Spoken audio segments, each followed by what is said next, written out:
एक बात पूछ लूं, सब लोगों को तैयार हो? कैन आई से जब गुड्स सेलर बायर को दे देता है तो ओनरशिप बायर की हो जाती है, और ओनरशिप बायर की तो रिस्क भी बायर का। यानी आप बाई चांस मान लो आपने टीवी खरीदा अभी अभी दुकान से, आप टीवी अपनी गाड़ी में रख रहे थे, आप ही रख रहे थे, आपके हाथ से छूट गया दुकान के बाहर, नुकसान कौन उठाएगा? कह रहे हैं कैसी आप चुप बातें कर रही हूँ मैं, पर ये हुआ नुकसान आपका है ना। बट अगर गुड्स डिलीवरेबल स्टेट में नहीं थे जैसे इस एग्जाम्पल में, और कारपेट चोरी हो गया, कहीं ना कहीं लाइबिलिटी किसकी? ना ओनरशिप ट्रांसफर हुई थी ना रिस्क, और नॉर्मली अगर डिलीवर कर दिए हैं तो ओनरशिप भी ट्रांसफर हो गई और रिस्क भी। ये बात भेजे में जाती है अपने, पक्का से दिक्कत तो नहीं है कहीं ना कहीं, सॉर्टेड? ठीक है, एक टफ सवाल पूछ लूं, लगे हाथ, क्योंकि मुझे ध्यान आया है अभी। सपोज ये एक प्रैक्टिकल बातें हैं, चैप्टर काफी प्रैक्टिकल है, सोच के बताना। सपोज करो आपने एक टीवी खरीदा, हादी आपने टीवी खरीदा, बोलो हाँ हाँ, हादी ने एक टीवी खरीदा, और वो टीवी उन्होंने दुकान पे कह दिया, पैसे दे दिए, फाइनल कर दिया, टीवी पैक हो गया। इन्होंने कहा भैया आज मेरे पास ना गाड़ी नहीं है, मैं कल आऊंगा ये टीवी रख के लिए, आप इसको संभाल के रख लो अपने पास। ठीक बात है, दुकानदार ने कहा ठीक है, कोई दिक्कत की बात नहीं है।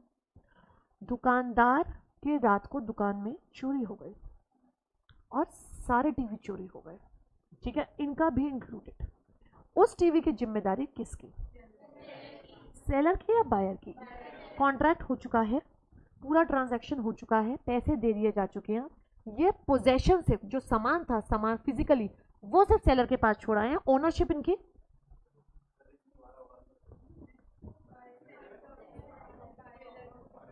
ये पहला सवाल है सीक्वेंस में, लाइबिलिटी किसकी?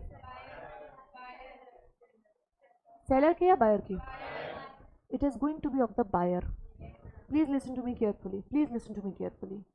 सेलर ने कहीं ना कहीं जानबूझ के चोरी नहीं करवाई है, उसके यहाँ से सारा सामान गया है, सारा सामान गया है तो कहीं ना कहीं ऑलरेडी वो सामान बिक चुका था, ओनरशिप ट्रांसफर हो चुकी थी।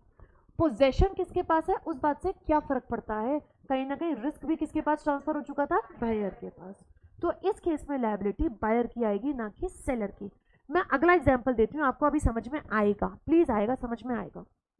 सेलर का सेम एग्जांपल, हादी ने टीवी छोड़ा, सामान ट्रांसफर, ओनरशिप ट्रांसफर हो चुकी थी, रिस्क ट्रांसफर हो चुका था, मैं मान के चल रही हूँ, पैसे दे दिए थे, इन्होंने कहा था मैं कल उठा लूंगा।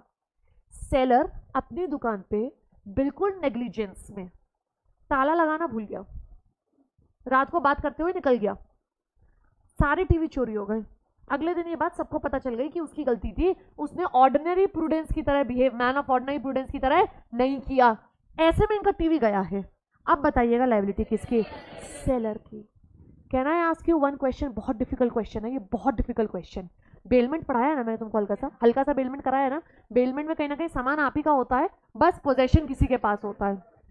जब ये सेल खत्म हो गई, हादी ने सामान खरीद लिया, वो टीवी सेलर ने बेच दिया, पर ये थोड़े समय के लिए वो टीवी उनके पोजेशन में छोड़ गए, कल ले जाएंगे। सेल के बाद ये बेलमेंट नहीं हो गया? कोई मुझे बता सकता है कैसे? बहुत डिफिकल्ट सवाल है, मुझे पता है ये। ओनरशिप किसके पास आ चुकी है? बायर के पास। सामान कहीं ना कहीं ये छोड़ के गए हैं सेलर के पास।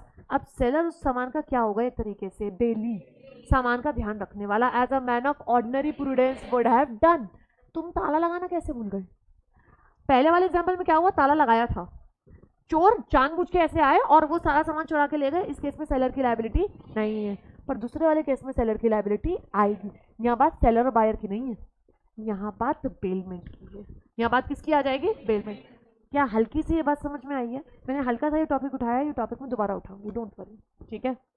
सॉर्टेड, समझ में आता है। जब सेल हो जाता है तो क्या क्या ट्रांसफर हो जाता है? मेन तो और रिस्क।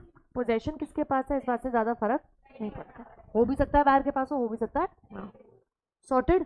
अगर sailor man of ordinary prudence की तरह बिहेव करे, सामान जब उसके पास पड़ा है, तो उसकी लायबिलिटी नहीं है। और अगर वो अटर नेग्लिजेंस दिखा दे कहीं ना कहीं और सामान चला जाए, तो फिर कहीं ना कहीं सेलर की लायबिलिटी आ जाए। पर एज अ सेलर आएगी या एज अ बेली आएगी? एज अ बेली आएगी।